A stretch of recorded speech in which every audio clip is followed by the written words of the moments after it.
I want to normalize people talking about sex when you're with someone, whether it's one time or 5 times, and you're like, how was that? Well, maybe you're breakfast after if you do breakfast. Or I'm a big breakfast guy. Yeah, right? You're like, I got eggs here. You say, let's go get brunch.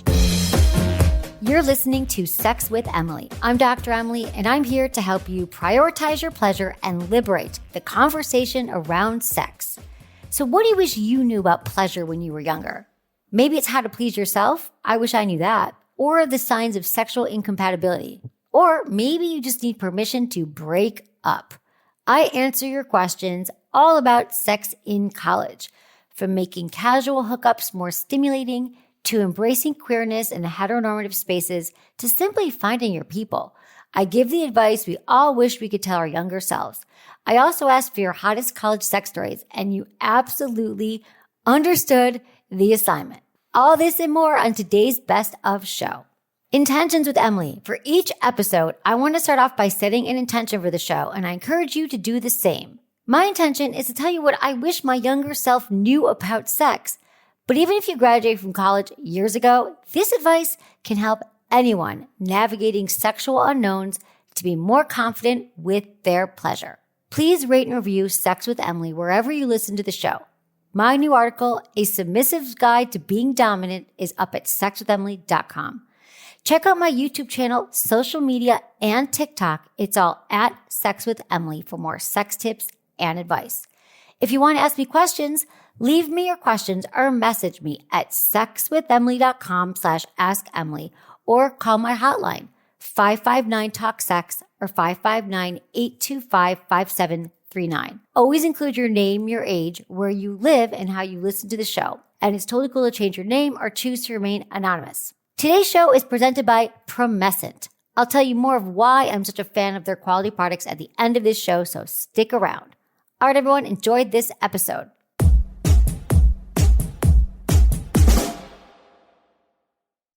By now, you've probably heard my Magic Wand story. It's a brand that's been part of my personal journey for more than 20 years.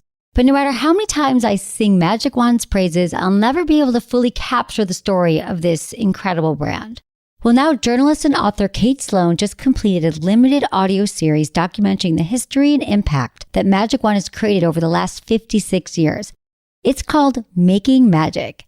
And the series chronicles Magic Wand's incredible brand story through interviews with nearly 40 experts, performers, business owners, educators, and fans. So I got a sneak preview of the series, and what I loved is that Kate weaves together snippets from all their interviews into this amazing story arc.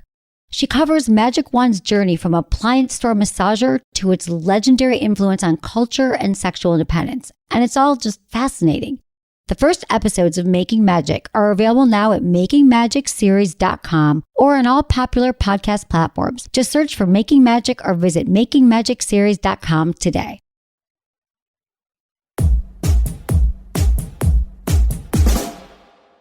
Before I get into your questions and calls, here's a few things I wish I knew in college. Oh, so many things. I mean, I think that hookup culture is definitely thriving, although some people think hookup culture hasn't really changed and it's always been there. But I just want to define what I think hookup culture is. It's not so much everyone's having sex with everyone else, but more of a normalization of people having one-night stands or hooking up with people without being in defined relationships. So I just want to encourage all of you to pay attention to what you want. And you don't have to fit into what everyone's doing. Don't have sex to check it off the list. People are going to get drunk and have sex, and that's real. But what I wish I knew in college was more about orgasms and pleasure and my body. And I'd never masturbated before. You know, I know a lot of you, and I thought this too, guys were going to like me more if I hooked up with them. You'll find your people. I promise you will. You know, college really is the perfect time to explore your sexuality and experience a lot of different things and figure out what you like. Maybe it's the first time you've been living away from home without your family, so you really are able to experiment sexually. But here are some quick, easy rules to follow that will help you and your partners have more pleasure and just kind of minimize all those awkward situations. Get to know the person first. Not just me, but studies have shown that the more connected sex we have, it's definitely the more pleasurable. And masturbate. Play with yourself. Figure out what you like. Don't be shy to try a toy and to start getting your sex on. It's so nice to know and be enthusiastic about the situations you're getting into sexually, consent can be sexy. It really can. I mean, think about all the pressure that comes from not knowing what your partner wants. So again, the more you know yourself, the more you can practice enthusiastic consent. You should be sane, which means sober, and ongoing. Every time you get to consent to what you want, just because you wanted something last time, doesn't mean this time. Also, think about what you're looking for and be okay communicating that. If you're not interested in a committed relationship or you're just looking to date around and have fun, be honest, be kind, and set expectations with whoever you're with. My first caller is Riley, 21 in Chicago, who loves everything about her boyfriend except he's pretty vanilla in bed. Hi, Riley. Hi. How are you? Thanks for calling. Thanks. I'm great. How are you? I'm good. All right. How can I help you? I am in a close to 2-year relationship with my boyfriend, and we're both 21. And it's like our first serious relationship. We started dating prior to the pandemic. He's a great boyfriend, like an overall good relationship. However, he is so vanilla with sex. And I have tried everything. And when I tell you, I have tried everything. I mean, we've probably had a conversation 30 plus times. I am on him all the time. And the thing is, he has no fantasies. He has no desires. Like, he is just satisfied with plain sex. And I have tried to be okay. And I have tried slowly everything. So for example, like, it took a year for him to choke me, to use even like a tie in bed. Okay. This is this crazy. And the thing is, he's willing to do it because, like, I've talked to him how you've like said I should, all this stuff, but it doesn't turn me on if I have to ask him to do it. And the thing is, he'll do it once and then not again. Yeah. Then I have to ask again. And the thing is, like, I'm not going to marry this guy. He's a good boyfriend, but it like comes down to like, I don't know if I should stay with him when I'm like this young and I'm not going to marry him or not, because he's not going to change. And I've never been with a man with such a, not that's a bad thing, but like average sex desire. Like, I've tried everything. Like, I've sent him fit photos in lingerie and the response I get is cute. Okay. Honestly, Riley, you're so funny. Here's the thing. You guys are both 21. Maybe he's not as sexual. I mean, that just happens. I know that we are told that men want sex all the time, and you send them a naked photo or they're going to flip out and, oh my God, they're going to get in their car and drive right over. But like, it's just, you're finding out right now, which is amazing, that you are not sexually compatible, that you have a growth mindset around sex and he does not. And to me, he might be your best friend and you love him and it's been a great relationship. But no, I think that this is, and you know, you're not going to marry him. You're not telling me, well, really want to have kids in the next year. So I think you kind of have your answer. You want somebody who's like adventurous and open and wants to try things and wants to have conversations. It sounds like you listen to the podcast. So you've been having the conversations and you've been really trying. But I believe that most people have that mindset around sex. Like, the people who feel like, I don't want to try anything new, or they're a little bit shut down about it, or a little bit more vanilla, there's a lot beneath the surface.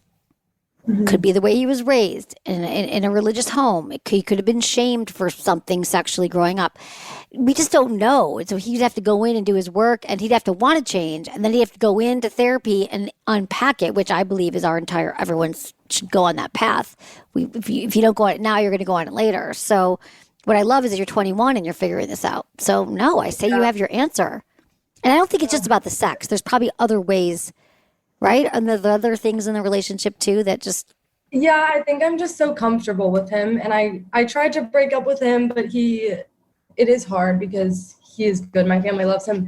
And I think I'm afraid because I'm like, is it wrong for me to walk away to want this? Like, my girlfriends who are single have so much fun and like these experiences. Like, she's like, this guy whipped out like these bed restraints and like this chest full of toys. And I'm like, holy crap, like, I would kill for that. Like, are you kidding me? You're explaining my dream right now. And like, the best that I could get is like... Well, the grass is always greener. Let me just tell you that. Exactly. It's like you think when you're single, there's going to be all this great sex. And I think that it's great. Yeah, if someone whips out a thing of toys and stuff, that's fun. But making sure that you're getting your pleasure too and you're getting your needs met. Because sometimes the sex, a lot of random sex could just be random sex and you're not really connecting with people. You're really drunk and you don't really remember what is going on, like you don't. But I don't think it's an either or that's going to be so much better. You're going to be calling back in a year maybe with some other questions, which is totally cool, or maybe a few months from now. But it just sounds like you might have outgrown this. You've learned the lessons you need to learn. concern. You're having conversations with him about sex in a healthy way. You're not just saying no, I'm like, why don't we try this? Or why don't you do that? You're like listening to what he's into. And he's like, I don't think about it. I don't masturbate. So yeah, I mean, the next step, if you said you wanted to stay with him, I'd say, well, then go into therapy together or start talking about these things. But I don't think this is your problem to be fixed. It sounds like you're ready to go out and fly, have some freedom. Yeah, I think I need to hear it from you, honestly, because that's what I've heard with a lot of people. It's just hard, obviously, but Well, yeah. I'm glad I can sign on that there, co-sign that. That's what I think. It sounds like and he's going to be brokenhearted and you're going to miss him and maybe you'll go back and sleep with him again. You do things. But I think it sounds like you should take some time of just exploring who you are sexually and otherwise. I'm sure you've grown in 2 years that you've been with him too. Thank you so much. I love your podcast. Thanks, Riley. Have a good day. I appreciate you. Bye.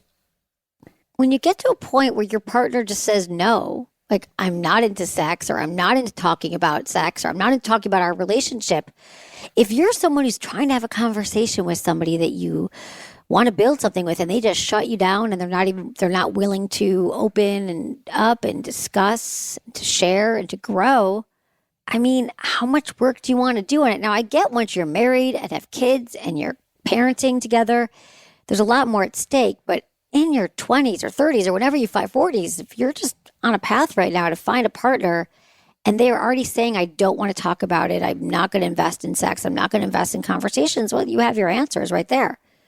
The people who just don't want to have a growth mindset around sex and don't want to talk about sex, like there should be a dating app for those people. But all of you who listen to the show and realize that there's a whole world out there and the only thing that's keeping you from having incredible sex and connection is communication, you know that like that's totally possible for you. So I don't often say just like, yeah, you should dump this person or break up with them. But, the case is pretty clear. I think that that's some pretty great binaries. If your person isn't into talking and shuts it down, you have no other choice but to go find someone who will. This is from Clover, 21 in North Carolina, and she's a female. Hey, Dr. Emily, I have an easy time getting turned on and getting off when I'm home alone. The whole time I'm thinking about the guy I'm seeing and how hot he is. However, when we're in person having sex, I'm so in my head thinking about it. If I look okay or if he feels good, that it makes it really difficult to orgasm. How do I really focus on being in the moment and not get caught up in how I look, what I sound like, and how he is doing every single second? Thank you. Okay, Clover, I love that you're asking this question at 21 because this is a practice, one that so many of us need to do. I didn't even know at 21 that it was okay to focus on my pleasure. I literally only thought, what does my partner want? What looks good to them and what feels good to them? And it really is a challenge to be truly and deeply present with one person. If you really, you like this guy and you want to kind of practice being present, you could tell him how much you think about him when you're home touching yourself. You could dirty talk it to him. You could text him and say, I've been thinking about you, and you can get really specific on what you're thinking about. Then you'll be more engaged and present in the moment, especially if you do it in real time. You could also practice some mutual masturbation, so you're both getting off together and, he can see what feels good to you and you can see what feels good to him. It's just one of my favorite show and tells is mutual masturbation. And finally, a great trick for you is when you're getting distracted and you find yourself pulled away from the moment because you're having these thoughts, is to remember my 5 senses rules. And what you got to do is focus on your 5 senses in the moment. What are you hearing in the moment? Maybe you're hearing a playlist, you're listening to your partner's breath. What are you smelling? What are you tasting? What are you touching? How does your hands feel on their skin? What are you seeing? And when we anchor ourselves in those 5 senses, we can't help but be in the moment because our mind can't wander when we're truly present and focus on how we feel. And focusing on the senses is pleasurable. And you might have to do it a few times or 10 times while you're having sex, but eventually it'll become a practice and you'll be able to ground yourself in the present moment. All right, Clover, thanks for your email and let me know how it goes. This is from Hunter, 19 in Detroit, Michigan, and she's a female. Hey, Dr. Emily, I'm a virgin in college. It feels like everyone around me is having sex. I'm confident with myself and I don't feel the need to lose it to appease other people. But with that said, I've received a lot of shit for my decision. What's your opinion on virginity? Why is there such a stigma? Also, I want to hook up with people, just not have sex. I often lose guys once they know I'm not willing to put out. How can I still have fun while also staying true to myself? I love your show and thank you. So here's the thing, Hunter. First off, I don't like the word virginity. I'd like to call it a sexual debut, because virginity just has all these connotations that most of them aren't true, that we lose our virginity to someone else. It's not about empowerment, and it's not about a debut, because that's when you get to decide that you're ready to express your sexual self. And people are always going to try to get you to do what they're doing so they feel better about themselves. Promise this is going to continue until adulthood. It's like when you're older and your married friends start asking, so when are you going to get married? There's going to be pressure, but the people who are your people are just going to accept that you are doing you. And the guys that you lose are your win and their loss. Because I'm telling you that the pursuit of sex over connection gets really old really fast. And when there's so much emphasis right now in college on hooking up and blacking out, there is very little room for having great, pleasurable sex. I'm so glad that you love the podcast, which means that you know that the most pleasurable and satisfying sexual experience come from real connection and real trust. So it's not that your peers are wrong. They're just going along with the crowd, or maybe they just, haven't really questioned why it's important for them to have sex right now. But I believe that you're making the most excellent decision about being you and staying true to what feels right. I promise that you will find people that don't just want to have sex, that will be interested in a hookup that doesn't lead to penetration. It's not just about that penetration. And you, Hunter, get to decide when it's going to happen and who's invited. Let's talk to Benny, 19, in Los Angeles, who's wondering how to make one-night stands more pleasurable. Hi, Benny. Hi, how are you? I'm good. How are you? What's going on? Not much. I'm just most of my sexual activity in high school is always in relationships and stuff like that, where there was a lot of time to figure out what each person liked and what people didn't like. And now that I'm in college, there's most of the times I hook up with people, it's once or twice maybe. Right. And so I was thinking about how to make those experiences more enjoyable. Yeah, it's a great question. So you're saying if it's just a quick hookup or a one-night stand, how do I make that great sex for both of you? That's a really good question. Well, first, let me say this, that studies have shown the best sex we're going to have, the most pleasurable sex, the most connected sex, is not sex that's random, and that it's the sex when it's with someone we trust. Yeah. Someone we can totally let go and be ourselves, and I can show you all my crazy sides, and we know each other. Yeah. So, but if you're with someone with a one-night stand, or it's just going to be casual, I would limit, if you want it to be quality, I would limit the alcohol, because what I'm seeing in college campuses is that you get blackout drunk, or you get drunk, or you have sex, and it's just a random hookup, and it might be fun. It's oh my God, it was a surprise. We hooked up in the bar. We had sex in the bar bathroom, or we had sex outside, whatever. We went sex in my car, whatever the crazy stuff you do in college. And that's all great stories, and they're really fun. But for sex that's amazing, and if you're with women, it's a little bit different. For women, I would say that the way you're always going to make it an improvement for, I don't want to speak for every woman, but the majority of them, is by slowing down, going 3 times slower than you think. And that's with kissing, that's with undressing her, kiss her slowly, go down on her first, not waiting for her to give you a blowjob first. Now, I get that some college women aren't comfortable with guys going down on them. That's kind of what I hear, because they haven't had a lot of experience. But even if it's just not with your mouth, but with your hands, and you get to know her vulva, get to know her vagina, her vulva, turning her on, telling her she's hot and you're attracted to her if you really are. And I think that that's the whole foreplay thing we talk about. Lots of us even just crave that early stage when it's anticipation. Is it going to happen? So my advice would be communicating, slowing down, calling after, not just ghosting. I feel for a lot of experiences, it's not much more rare, but it's definitely more rare in a college experience in general for girls to actually finish from a one night stand. And so it was more of they don't. A question in my mind, if there's something and I know there's no oh, do this and every girl's going to finish forever, your whole life, you're done. So I guess it's more of just curiosity of because there's a lot of times where I feel if I'm having sex with a girl, I'm oh, it seems like she's about to finish, but I'm not really sure what I should do to right. If I'm not in a relationship with a girl where it's I'm oh, I don't really know what I should do right now to really make sure she finishes or something like that.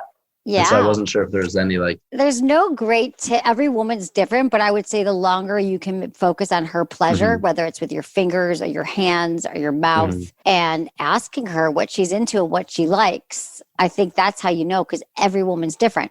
The challenge is most young women don't know what they like, they don't know what they want, and they may never have had an orgasm at your age. I know there's times where like I'll go to a party and then like I end up having sex with a girl and then I would text them, we'd hang out, and then it'd be like, okay, I guess this isn't going to happen again. It's like it was just something that they just Right. in the moment. Because they were drinking or whatever. And what do you want right now, Betty?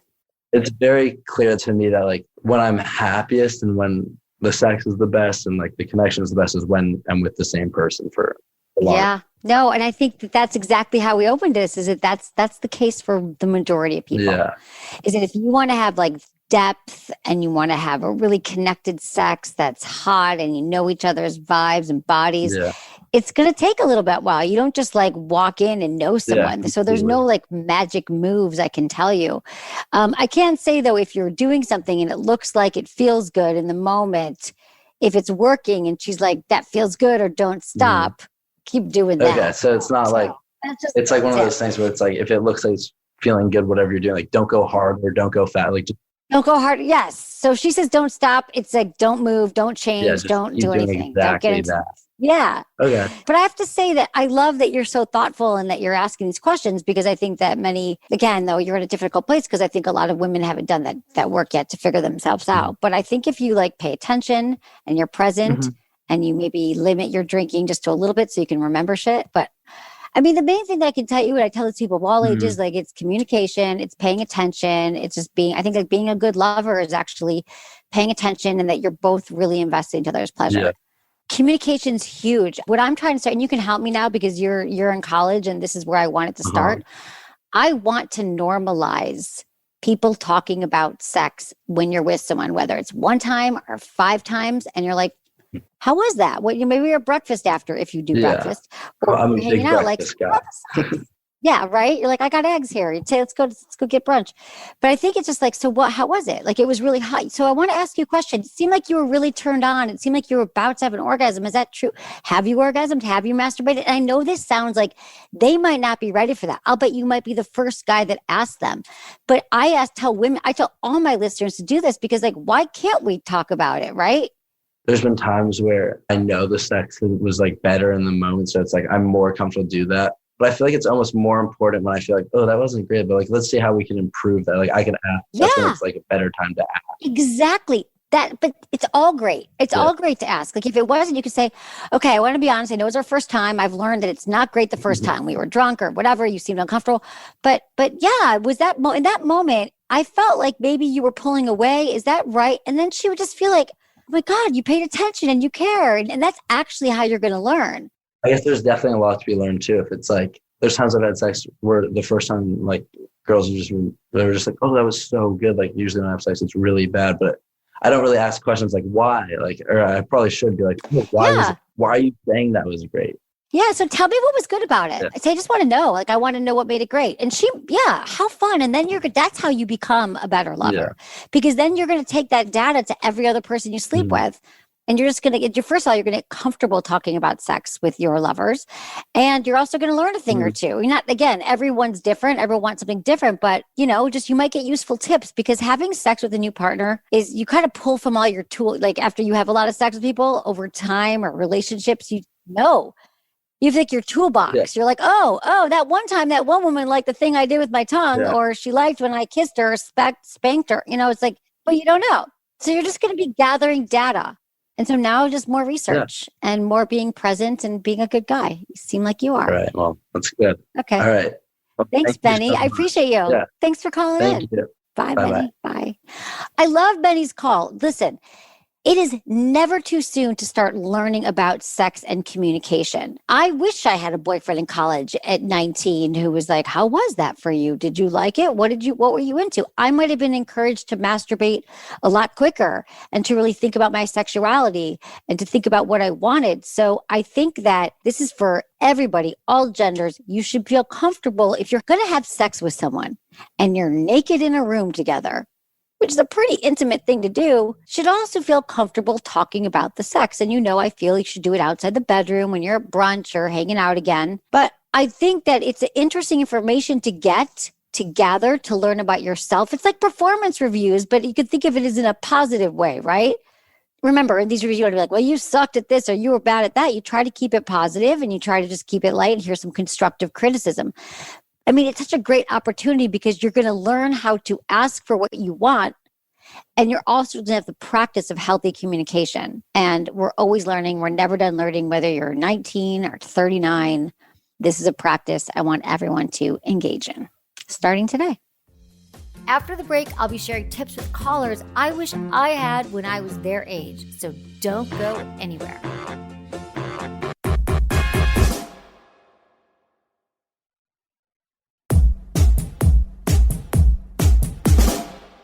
This is from Zoe, and she's 19. Hey, Dr. Emily, I'm wondering if I could get some advice.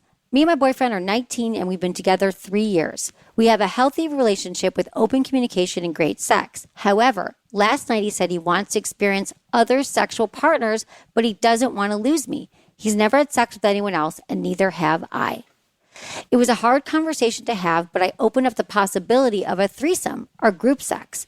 I don't want him having sex with other people if I'm not there because I don't want an open relationship or for us to have separate lives outside of each other. But I don't want to lose him and I don't want to break up with him. I'm also not comfortable with him having vaginal sex with another woman. I'm not sure what to do because our relationship is thriving. He just doesn't want to miss out on casual sex that many other people in our age group have. What do you think would be best for us to do? We don't want to lose each other. I'm not sure how to navigate. Let me know. Okay, I totally understand where you're coming from. You're in love. It's great sex. Why rock the boat? And I do think at your age, it will be harder to have an open relationship without having the wisdom that comes with being with multiple people. This is your first lover and your first serious relationship. But as hard as it might be to hear right now, it might be best to break up or to separate and experience other people. Because again, navigating a threesome and you're already having these feelings around him being with other people is going to be difficult at this time in your life, especially because it's your first boyfriend. I just think that trying to do it to please him and then having these workarounds that you don't want vaginal sex, but you understand that he might want just to play with someone, I think it's going to be really hard and it might delay the potential inevitable, which is that you're both going to want to experiment with other people at some point. And I believe that you're going to want that. And I think it's actually important too. Because, what if you only had pizza for dinner, right? Your whole life, like age 10 to 20, and someone's like, do you want to try chicken? And you only eat pizza. And you're like, well, pizza's great. I can have pizza, breakfast, lunch, and dinner because it's all you know. And then you're like, chicken, what? And then you try, you're like, oh, maybe I could, mix in some chicken. And then you start tasting other foods. And that's kind of what happens with our sex life. We get really connected. You have an emotional connection to him and intimacy, and you love him and you're best friends and you know each other. Part of being in our 20s is learning who we are as sexual beings. What turns us on? What feels good? What do we want sexually? What do we want in a relationship? And you'll find that when dating other people that maybe there's things that you didn't necessarily love about this relationship or things that you'd prefer in another, but you didn't have the experience to know and to ask for it. It's like when we stay with one person for a long time before we've dated other people, we don't know what's on the menu. We don't know the other flavors, the other tastes, the other meals. And that is what sex is. It's about going and trying and exploring. So even though separating from him could really, really hurt, it will set you up to be free on your own journey. Thank you, Zoe. This is from Mary, 21 in New Hampshire. Hey, Dr. Emily, new listener here, so I don't know if you've answered something like this. I love your podcast, by the way. To give you some background, I dated someone from 16 to 18 years old, and he ended up cheating on me and said it was because he felt we weren't having enough sex. It was kind of a lot to hear at 17 years old, and now it's just embedded in my brain. I spent my college years not dating, but having sex with different people a couple times and leaving it at that. That's what I wanted to do. But now I'm ready to start actually dating people. But I'm struggling because I'm feeling like if I meet someone when I'm out and don't ask them to come back with me, it's just going to end with that. I'm ruining my chances of making genuine connections with people because we end up sleeping together. Then it just becomes a hookup. And then I don't want to end up being labeled as clingy because I asked to see them again. I feel like my generation does everything backwards. We have sex with people for a while, then start dating, and I don't really want to do that. And I'm feeling weird about it. Maybe I'm not meeting the right men, or maybe it's me and I'm giving off this vibe. I just want to sleep with them. I don't know. I'm hoping you can give me some words of wisdom. Thanks, Dr. Emily. All right, Mary. Well, you nailed it. Listen, the earliest messages we hear about sex, and yours was at 17, and usually it's something negative we hear about our sexual performance or who we are in a relationship, and you heard we're not having enough sex. So when you were 17, Mary, it did get embedded in your brain that, oh, well, that just means I'm going to go out and have a lot of sex, which you did. But now you are questioning it, which makes sense. And so I just want to say it's great that you understand your patterns and know you want to change. And to change your patterns, you have to change your beliefs. So your belief system right now is that you're someone who didn't have enough sex, and also that you're only valuable to men because you have sex with them. Those are beliefs that you have, but it doesn't necessarily mean they're true or they still serve you. So now you're looking at guys you meet as through this lens of, well, if I don't invite them back with me, they're not going to like me. And if I do invite them back, they're going to think I'm clingy. And none of those are necessarily true. We can't say that every man's going to think that. Sure, there might be guys that think you're clingy, or guys that won't call you, or guys that won't be into you if you don't sleep with them. Those are not your people. I would say the majority of guys would like to wait and get to know someone and have a connection. You're not going to meet them, though, if you're leading with, I'm sexual and this is what I can give to you. So you could also practice going out for a drink with somebody or just meeting with someone and saying, oh, I got to go. Because then when you got to go or you have a plan scheduled, you can't really hang out that much longer. And even if you tell them, like, let's say you go on a date and you say to them, oh, I got to leave. I have a dinner at 10 or I'm going to my friend's party at 9. Then you have an out. Then you can see whether you like them or not. It leaves them wanting more. You already had a plan. And then you get to decide, do I actually want to be with this person?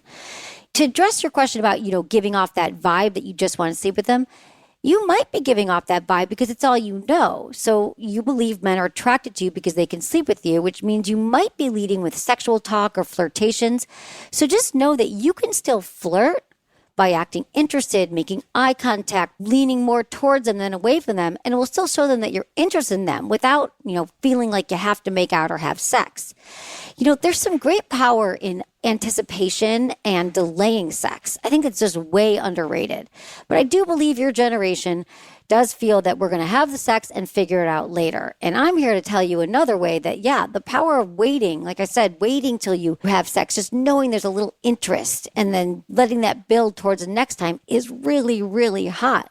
Keep them wanting more. And then remember, you're deciding if you want more. And what this sounds like is maybe you've been oriented towards thinking, well, I want them to want me, and it doesn't really matter what you want. So I'm also going to encourage some healthy masturbation, Mary, understanding your body. Maybe you already do. But if your pattern has been just having a lot of sex and leaving, I just want to make sure that you're rounding that out with truly understanding your body, what feels good to you, and how you get the most pleasure. So when you do end up meeting a guy that you want to sleep with, you already know what you want, what you need, and you're listening to the podcast, so you'll know how to communicate it. All right. Thanks for your question, Mary. I appreciate it. Let's talk to R in New York, who's curious about how to navigate the college hookup culture as someone on the asexual spectrum.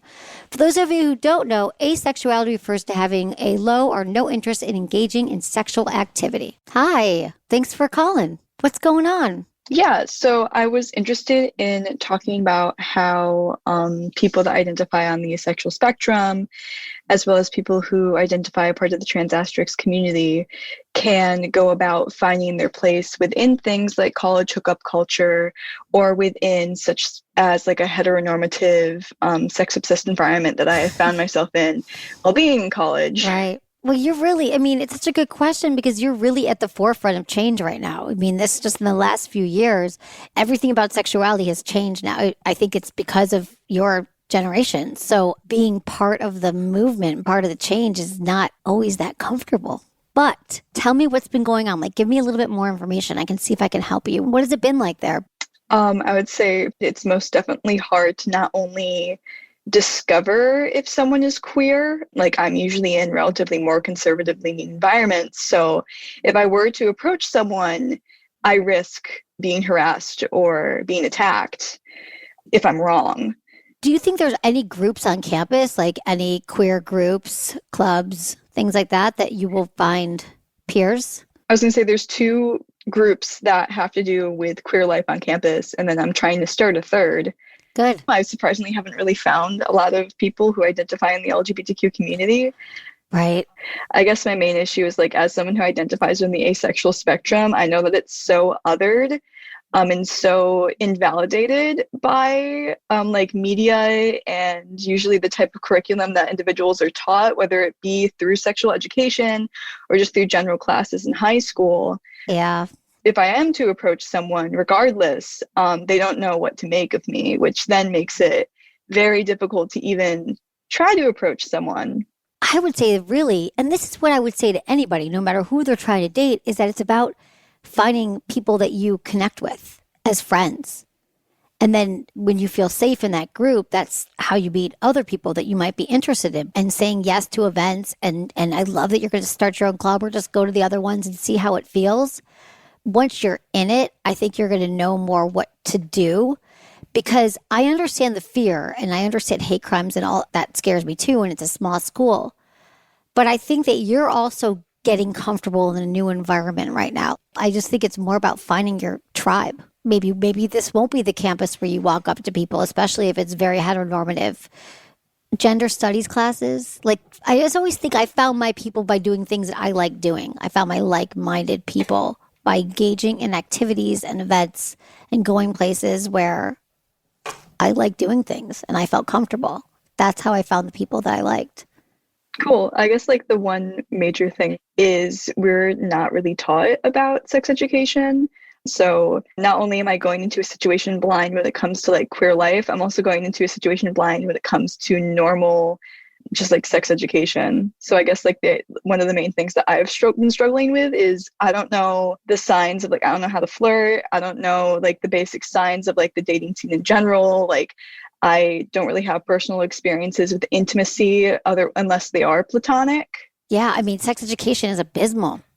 We don't teach it in America. Definitely in public schools, we don't. And, you know, only 17 states require the sex education to be medically accurate. And we're woefully uneducated. And especially when it comes to queer sexuality, we're not there yet. And I just could say that like a lot about flirting and attraction and chemistry comes from like learning yourself and finding people that you do connect with. It's a practice, but it also has to do with doing our own inner work. And I just think for you, have you been in therapy in your life? Have you done any work about all the stuff from childhood that comes up? I just think that the sooner you can get into therapy, because we all need it. I know I started at 19 in college, and I'm so grateful that that gave me, like, I was able to pair that knowledge of what has been holding you back or what happened in childhood. Everyone's parents did something, not in a bad way. We're here to work on those issues. And that coupled with like a knowing of yourself and a confidence in who you are and what you stand for, what you believe in, sexually and otherwise, would help you, I think, start to express this to others, you know? And I think you could also just look at your close friendships right now. This is what you do know. You do know you have close friendships, even if it hasn't been sexual or otherwise. And do you know what qualities are important to you in those people? Do you know when you meet a friend and you like them? Like, you know, it's kind of the same. I mean, honestly, when you're dating, that's the same thing. Like, it's sort of like you want to be with good, kind people that share some of your values. Mm-hmm. So I want you to take the pressure off yourself a little bit. I get it, because it's like, you're like, I want to figure it all out. But I think there's some like letting go and experiencing it in the moment. And I think that the less we're focused on like, how do I meet people and what do I do when you're really yourself and you show up as yourself wherever you go, whoever you meet, you'll find that you'll attract people to you that are more aligned and that you want to be with. Okay, well, thank you. Of course.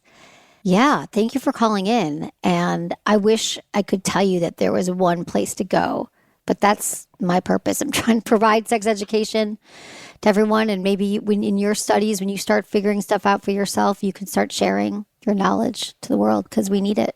All right. Thanks for calling in. Best of luck. Bye. I really appreciated that call from R. It's really tough to be a college student now. Let me just say this. The hookup culture, that this expectation that you should go out and be sleeping with people and get blackout drunk. And I wish if I could just impart something to everybody who's in college right now, and that would be to find your people, find your community, find your friends, and know that you shouldn't show up as an expert in anything yet in college, but about sex or relationships or dating or love. And it's such a great place and opportunity to start to learn who you are within those contexts. And the more you can learn to be present, start a mindfulness practice, be in therapy, and start to learn who you are as an adult, maybe the first time away from home, the more likely you'll be able to attract the right situations, people, places, and events to your world. Okay, guys, there's a lot to learn, but really it's about paying attention to your body, slowing down, and simply experiencing college sex for yourself. And so I actually asked my Instagram followers to share some fun experiences they had during college to give you some inspo. We asked, what's your hottest college hookup story? And here's some that we got. I texted a guy across the lecture hall to meet me in the bathroom for a quickie during class. Someone else said, having sex with a professor. Another person said, I had a threesome on the graduation stage with my girlfriend and her best friend the night before commencement. Having sex standing up in a handicapped porta potty at a concert. After a few drinks, me and the boys had a wild sexual wrestling match. Grappling, sucking, biting. Someone else said, I snuck into my school's basketball arena after hours and had sex in the middle of the court. My college girlfriend let me fuck her roommate while she pegged me. That in college. In the middle of a party upstairs in my frat house, we got so sweaty we ran across the hall naked to shower and continue. Threesomes at a Halloween party. Nobody else there realized. Yeah, Halloween parties are pretty nutty. That's a way to get away with a threesome. Went to a sex club for the first time and participated. Most liberating feeling ever. Lost my virginity on a one-night stand during spring break. I worked in a bar and ended up sleeping with a girl in the keg room during my shift, and my boss walked in. I had a threesome with my girlfriend and a hot TA in the TA's office. Does everyone have a hot TA? I had a hot TA. Got a blowjob at the library, and the girl said she'd swallow all the evidence. All right, everyone. Go out there. Be safe. Use protection. Masturbate. Understand your bodies. And ask for what you want. And don't have sex that you don't want to have.